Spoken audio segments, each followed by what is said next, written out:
Nasa kote ang isang kagawad at kanyang kasintahan matapos umanong mabilhan ng marijuana sa isang buy-bust operation. Nakatutok si Victoria Tulad.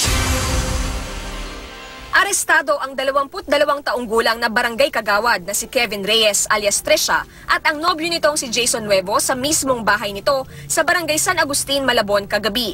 Reklamo ng isang concerned citizen. Talamak daw kasi ang bentahan ng marijuana doon. Sa buy-bust operation nga kagabi, nakabili ng isang sachet ng marijuana kay Reyes. Pero giit ni Reyes, wala po lang nakuha sa amin. Sakto lang po talaga nandun kami nung time na yun. Sabi nyo kanina, gumagamit kayo 2 weeks na, tama po ba? Opo. Pero hindi po kami nagtutulak. si Nuevo nga raw ni hindi raw nagmamarihuana at nasaktuhan lang sa bahay ni Reyes. Kasi jowa ko po siya kaya doon po ako pumupunta sa kanila. Paniwala ni Reyes, nagkamali ng hinuli ang mga pulis.